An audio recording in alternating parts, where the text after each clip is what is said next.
Très bien, bonjour. Est-ce que vous voulez bien nous rappeler le sujet de l'exposé que vous allez nous développer tout de suite après? Bonjour. Alors, je vais présenter un exposé de grand oral dans le cadre de l'enseignement humanité, littérature et philosophie sur la question suivante.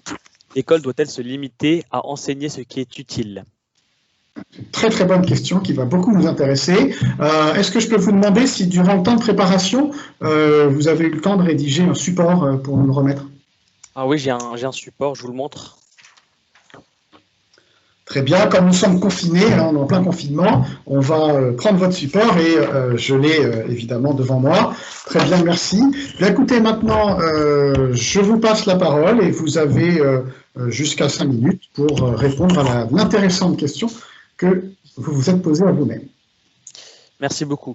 Alors, au lycée, même au collège, j'étais noyé sous des notions que je devais apprendre par cœur et qui me paraissaient inutiles pour le métier que j'envisage. Et donc, je me suis posé des questions sur l'utilité de l'école, si l'école devait se limiter à enseigner ce qui est utile.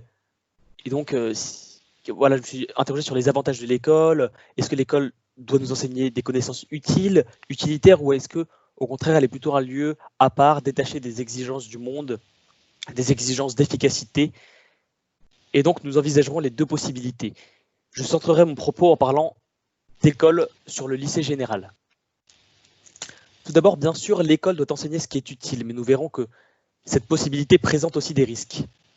L'école doit nous donner les outils nous permettant d'aborder notre vie active et même avant nos études supérieures dans les meilleures conditions et avec sérénité. Par exemple, les mathématiques, la physique, le français, la géographie, enfin toutes les matières qui nous sont enseignées à l'école sont autant de disciplines dans lesquelles on peut piocher selon le métier qu'on fera. On en utilisera peut-être plus certaines que d'autres, mais en tout cas, ça a l'avantage de nous offrir un panel de matières.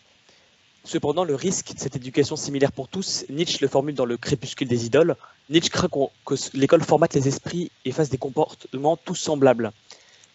Et l'autre problème que Pénac évoque dans Chagrin d'école que j'ai lu récemment, c'est en fait c'est parce que c'est l'histoire d'un garçon qui ne se sent pas considéré à l'école dans sa spécificité et dans son caractère unique, et en fait du coup qui est un peu dégoûté de l'école parce qu'il voit ça un peu comme une usine, un peu quelque chose d'inhumain.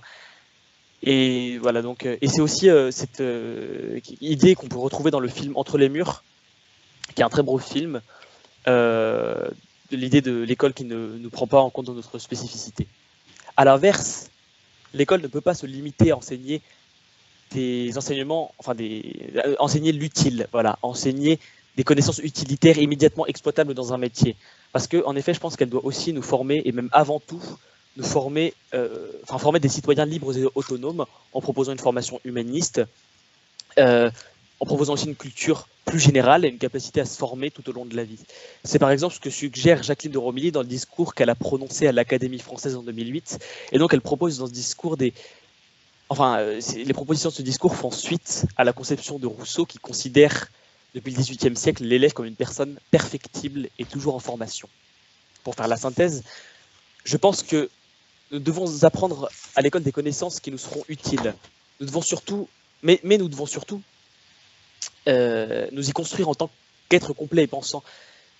Un élève peut gagner à accéder à des savoirs dont il ne perçoit pas l'utilité dans un premier temps. L'école doit donc proposer ce double enseignement, l'utile et l'abstrait, qui tous deux participent à la construction de notre autonomie intellectuelle et nous permettent de faire des choix d'adultes. C'est ce type d'enseignement que propose d'ailleurs Rabelais dans son Abbaye de Thélème, présenté à la fin de Gargantua, en pleine période humaniste.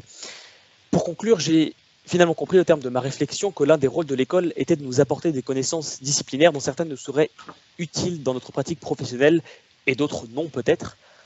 Mais quoi qu'il en soit, tous ces apprentissages constituent une partie de notre culture générale et nous aident à nous forger, parce que ce bagage culturel nous permet de nous forger en tant que citoyens autonomes, capables d'évoluer et de s'adapter. N'oublions pas que les plus grands philosophes étaient aussi de grands scientifiques. Par exemple, je pense à Descartes, et inversement. Et d'ailleurs, pour conclure, je dirais que l'enseignement de la philosophie, j'ai découvert au fil de ma réflexion que l'enseignement, que de nombreux PDG du CAC 40 s'intéressaient à la philosophie, et alors même que cette matière, cette discipline peut nous paraître abstraite et et ne pas concerner le réel. Donc voilà, on voit bien que finalement, même la philosophie peut intéresser alors que c'est une matière abstraite. Voilà, j'ai fini cet exposé, j'espère qu'il vous aura plu et je vous remercie de m'avoir écouté. Eh bien, écoutez, merci, hein, vous l'avez, je trouve, exprimé avec beaucoup de passion et de manière très très concernée. Mais nous allons maintenant, avec mon collègue imaginaire, hein, puisque nous sommes confinés, nous allons vous poser quelques questions en relation avec votre exposé.